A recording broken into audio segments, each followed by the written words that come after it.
We have fought for equality and acceptance, but now is the time to speak openly about something that impacts our community as much as any other. We are your teachers, doctors, neighbours, friends, and like everyone else, we are not immune to domestic and family violence.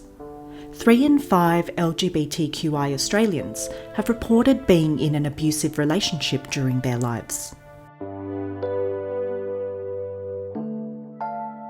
Our primary motivation over the last 20 years was to gain equality in Australia. And when Australia voted for marriage equality in 2017, it was an important milestone for our community.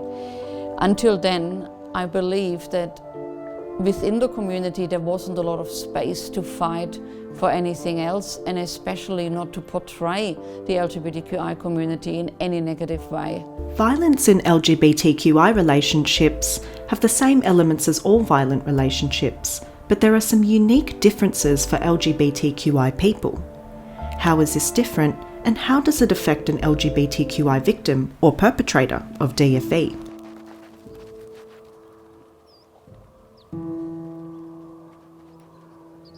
She smashed my guitar, broke a dining chair, and held a knife to me while I cowered by the front door. The sudden burst of violence startled me, but it was something I'd grown up with at home and known all my life. I knew I could survive it. What really scared me, though, was when she threatened to out me to my family. I am from the country, and my family would never accept me if they knew I was gay. And what we see a lot of, especially amongst Indigenous LGBTQI people, is that they won't go and access the services in their communities or close to where family work because of that shame factor and that stigma and the discrimination. Quite often you will find that say a sister girl or a transgender person will go out of their dress and go into a normalised dress code and use a heterosexual name and go in and access a service. And so that extra layer of invisibility, that compounding factor, like how do you talk in that situation? How do you just go in there and say, I've just been abused by my intimate partner? I never thought my partner was capable of doing that with me because I was sure that he would never lay a hand on me. And of course, he didn't, but he was able to abuse me anyway. He hid my HIV medication and told me that he wouldn't let me out of our apartment to buy more until I admitted that I was cheating on him. I mean, there was no way for me to cheat on him, but there was no way I could get by without my meds.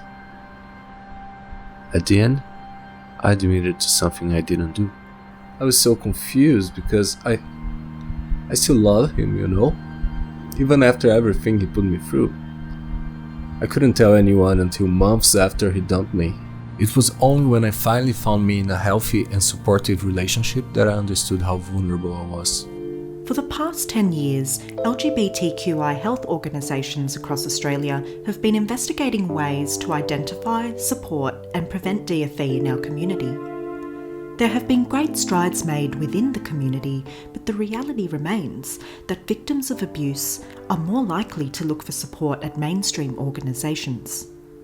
There is a fundamental lack of understanding, which results in low reporting and high numbers of escalating cases, causing jail time and sometimes even suicide or murder. I stayed a lot longer than I should have because I felt like I had no other choice. I really needed the money. There was simply no way I could pay the rent alone. So when they forced me to get a joint account and constantly monitored it, I tried to just ignore and accept it. It became too much to handle. When I finally got the courage to ask them to leave, they said that they would kill my dog while I was sleeping. I loved Milo like a son, so there was no way I was going to put his life at risk. I knew then that I was completely trapped.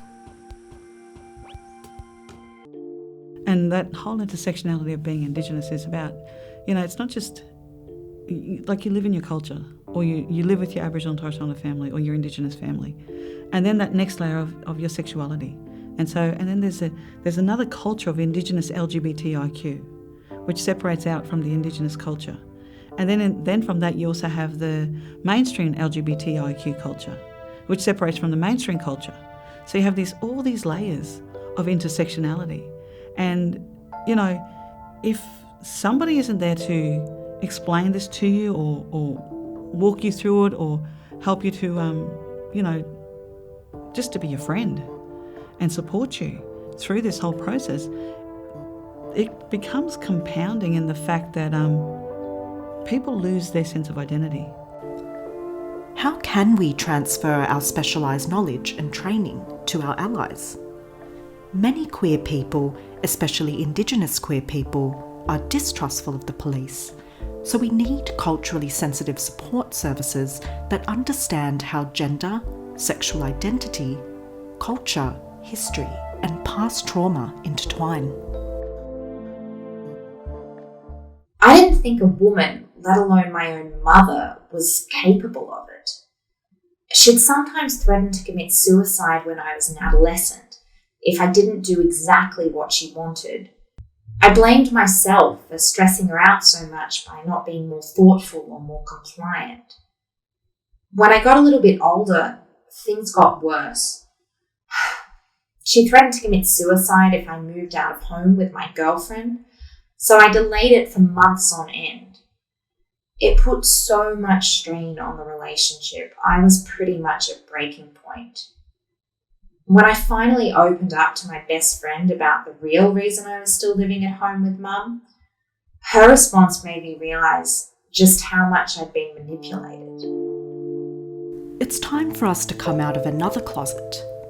Saying nothing will change nothing.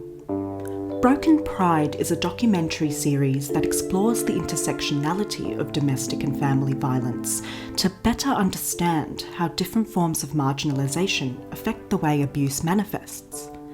We are speaking to survivors, researchers, and leading organisations and the unique factors faced by LGBTQI people.